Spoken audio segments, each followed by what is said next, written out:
a serious dilemma ranging from elementary schools to high schools nationwide.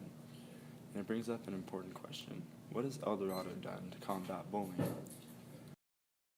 With recent shifts in technology, it has made communication easier than ever for students to talk on the phone, text, or communicate through social media. However, that gives bullies the power to hide behind the screens and avoid direct confrontation. Society is divided on this issue, and it is ambiguous on who should be held responsible for the consequences of these bullies. In addition to cyberbullying, schools across the nation still deal with the three main types of bullying: physical, emotional, and sexual harassment. Although physical bullying can leave marks on students' bodies, emotional and sexual harassment can leave psychological effects that leave an imprint on a student's life. The purpose of this video is to show new students that bullying is unacceptable no matter what, and that El Dorado will have a zero tolerance with bullying. Over the past couple weeks, we've had the opportunity to speak with students ranging from freshmen through seniors, as well as administration, to find out what their true definition of bullying is. I think the definition of bullying is it can be either intentional or unintentional, and it's putting other people down, whether you realize it or not. Bullying is unwanted harassment directed at a certain person. Okay, so bullying is like when you make fun of someone or put them down with or without warrant. Like someone who pushes people around, like physically, like emotionally. I think that bullying is defined as when people harass or abuse other people for nothing and no purpose.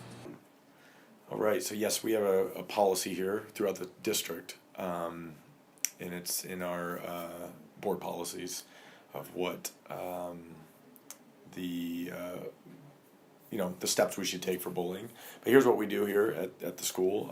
Essentially, if people report bullying, or if we see bullying, or we investigate bullying, we always look into it, and we investigate every situation. So some of them become bigger deals and some of them become less deals. So just depending upon what the situation is, can we remediate it? Is it really a bullying situation? Then we kind of go from there. So, we have consequences that are as little as, let's just have a conversation and we'll just document it, to detentions, to Saturday schools, to suspensions, or maybe even an expulsion in a case of a major incident that would take place. So Earlier we talked about the four types of bullying: physical bullying, verbal bullying, sexual harassment, and cyberbullying. Here are some examples. Physical bullying.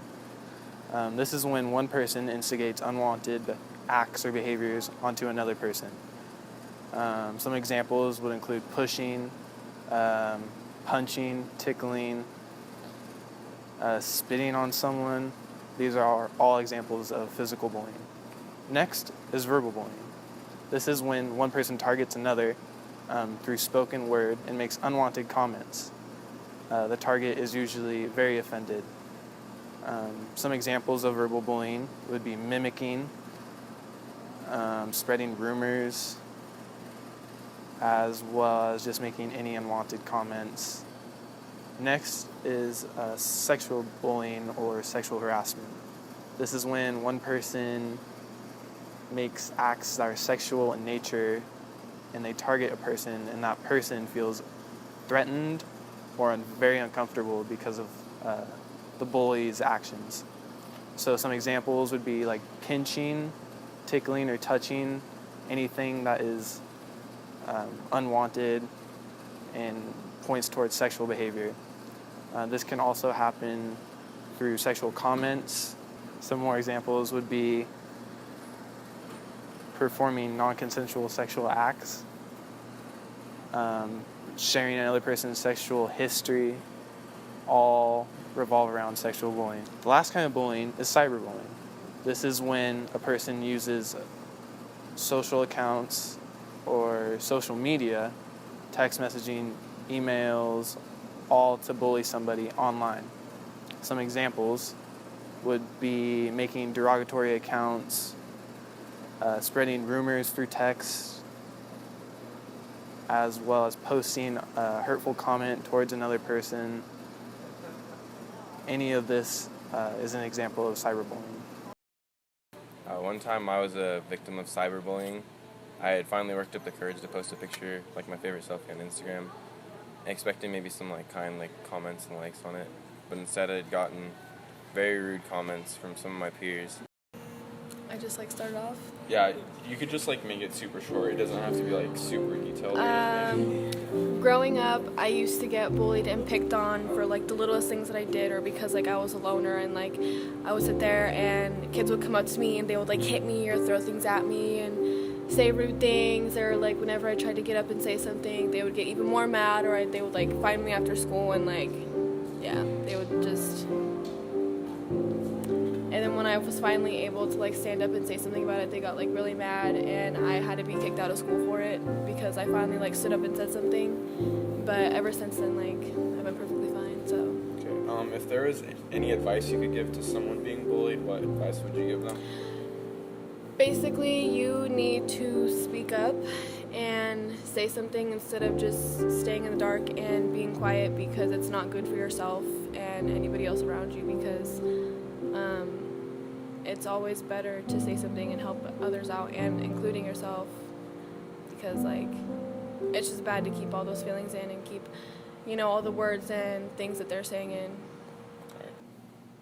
Hi, my advice for victims of bullying is to make sure to reach out and talk to someone, talk to an adult you trust, talk to a teacher, an administrator. Make sure that people know that this is going on, because it's not something that's okay to continue to happen. And obviously if it's happening to you, it's probably happening to other people. So part of the hardest thing about bullying is that people end up remaining in silence and suffering in silence, when really if we can all know it's out there and we all know that it's something we don't accept, then it's something that we can get rid of for the most part, or at least make sure we have a culture here of no bullying.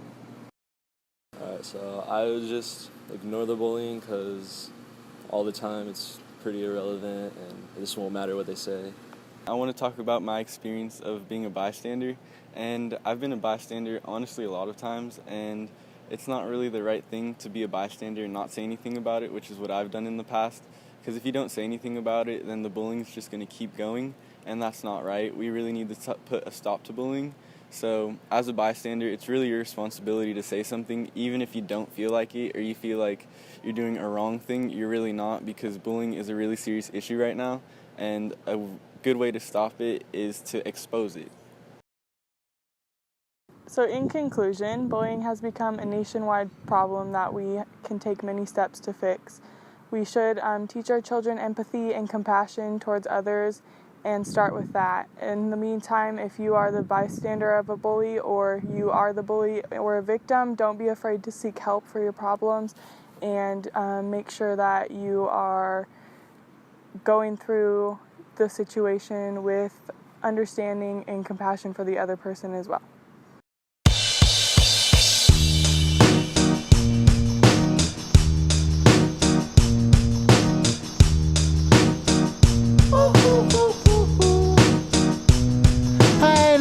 I'm feeling glad I got sunshine in a bag. I'm useless, but not for long. The future is coming on. I ain't happy. I'm feeling glad I got sunshine in a bag. I'm useless, but not for long. The future is coming on. It's coming on. It's coming on. It's coming on. It's